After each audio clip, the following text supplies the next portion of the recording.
Outline already நான் வரைஞ்சி வச்சுருக்கேன். முதல்ல ஐபால்லேருந்து ஸ்டார்ட் பண்ணலாம். அந்த ஐபால் இந்த ஓரம் இருக்குது பார்த்தீங்களா, அது முதல்ல வந்து 2B பென்சிலில் வச்சு நல்லா உங்களுக்கு ஷேட் பண்ணிக்கோங்க. அடுத்தது அதே 2B பென்சிலால் சின்ன சின்ன கோடுங்க, இந்த மாதிரியான ஸ்ட்ரைப்ஸ் வந்து நீங்கள் கண்ணை சுற்றிரும் அழகாக வரைஞ்சிக்கோங்க. அடுத்தது பிளெண்டிங் ஸ்பாஞ்சை வச்சு நல்லா அந்த கோடெல்லாம் அப்படியே ஸ்மட்ச் பண்ணி விட்டீங்க அப்படின்னா இந்த மாதிரி ஒரு ஃபார்மேஷன் நம்மளுக்கு கிடைக்கும். ஸ்மட்ச் பண்ணதுக்கு பிறகு 4B பென்சில் எடுத்து திருப்பியும் அதே போல் நம்ம வரையணும். அடுத்தது ஸ்பாஞ்ச் பால் வச்சு திருப்பியும் அதை நம்ம ஸ்மட்ச் பண்ணிடணும். அடுத்தது 6B பென்சில் எடுத்து சுற்றி இருக்கக்கூடிய அந்த ஐபால்லேருந்து சின்ன சின்ன ஸ்ட்ரைப்ஸ் வரையணும். 6B பென்சிலில் வரையணும். இது கொஞ்சம் டார்க் ஷேடாக லைட்டாக கொடுத்துடணும்.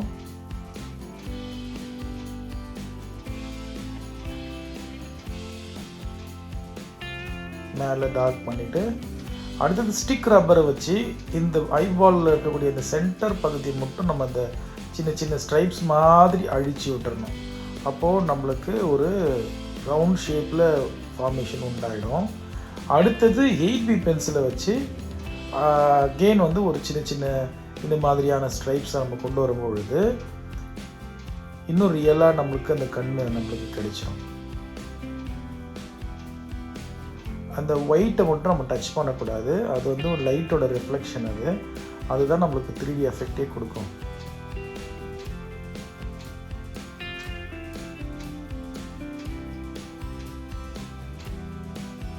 இப்போ திருப்பி அதே மாதிரி ஸ்டிக் பென்சிலை வச்சு நம்ம அதை ஸ்டிக் ரப்பரை வச்சு நம்ம அதை அழித்தோம் அப்படின்னா நம்மளுக்கு ரியலாக அந்த கண்ணோட அந்த ரிஃப்ளெக்ஷனில் கிடைக்கக்கூடிய அந்த ஸ்ட்ரைப்ஸ் அப்படியே நம்மளுக்கு கிடைச்சிடும். திருப்பியும் நம்ம அந்த பென்சில் டார்க் பென்சிலை வச்சு எங்கெங்கெல்லாம் அழிஞ்சு போச்சோ அதெல்லாம் நம்ம அப்படியே கொஞ்சம் ஜாயின் பண்ணி விட்டுட்டோம் அப்படின்னா ரியலான ஒரு கண் எப்படி இருக்கோ அந்த ஐபால் நம்மளுக்கு கிடச்சிடும். இப்போ பாருங்கள், அந்த முடி பாருங்கள், மேலே இருக்க அந்த முடியோட அந்த ரிஃப்ளெக்ஷன் இது தெரிகிற மாதிரி போடும்போது இன்னும் நமக்கு ரியலாக கிடைச்சிடும்.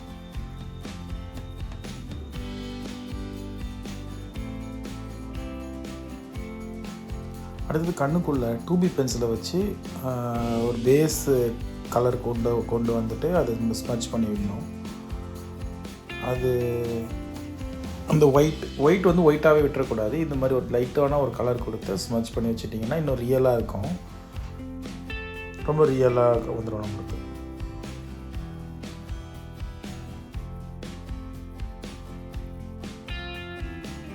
மேலே ஐலாஷஸ் போடுறதுக்கு முன்னாடி அது பேக்ரவுண்டில் இருக்கக்கூடிய அந்த பேஸ் ஸ்கின்னை நம்ம வரைஞ்சிட்டு பிறகு அதுக்கப்புறம் நம்ம அந்த ஐப்ரோஸ் வரைஞ்சோம்னா அந்த ஐலாஷஸ் வரைஞ்சோம்னா இன்னும் ரியலாக இருக்கும். இப்போ ஐலாஷஸ் டார்க்காக இருக்கக்கூடிய பென்சில் எடுத்து இப்போ நான் 8Bயில் வரைஞ்சிட்ருக்கேன். அடுத்தது இப்போ நான் 10Bயில் இன்னும் எக்ஸ்ட்ரா திக்னஸ் பண்ணிகிட்ருக்கேன்.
ஓகே, இப்போ நம்ம கண்ணை சுற்றிலும் வந்து பார்த்திங்கன்னா ஷேட்ஸ்லாம் பண்ணிட்டோம்.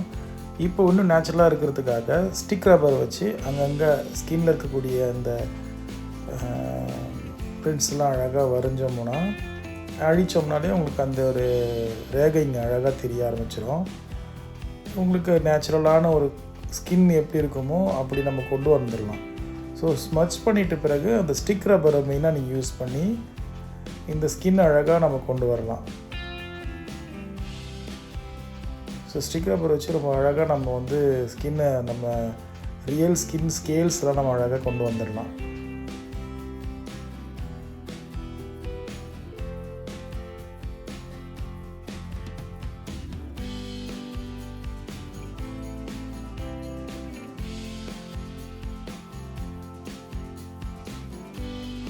அடுத்தது நம்ம ஐப்ரோஸ் வரையும் பொழுது நம்மக்கிட்ட இருக்கக்கூடிய இருக்கிறதுல திக்கஸ்ட்டு பென்சில், அதாவது 10 இல்லைனா 12B எடுத்து ரொம்ப ஷார்ப்பாக சீவாமல் கொஞ்சம் பிளெண்டாக வச்சுக்கிட்டு முடியை வந்து ஒவ்வொரு முடியாக வரையணும். இது அப்போ தான் ரொம்ப நேச்சுரலாக நம்மளால் கொண்டு வர முடியும். அப்படி நம்ம வரைஞ்சால் மட்டும்தான் நம்ம இந்த ஐப்ரோஸ் வந்து ரொம்ப ரியலாக எடுத்துன்னு வர முடியும். அதுக்கு அடுத்தது திருப்பியும் வரைஞ்சதை நம்ம லைட்டாக ஸ்மர்ச் பண்ணி விட்டோம்னா கொஞ்சம் இன்னும் நம்மளுக்கு ரியல் கிடைக்கும். ஸ்மர்ச் பண்ணிவிட்டு திருப்பியும் நம்ம வந்து டார்க் பென்சிலை வச்சு நம்ம இது இன்னும் டார்க் லைன்ஸ் போடணும். என்கிட்ட ஒயிட் பென்சில் இருக்குது.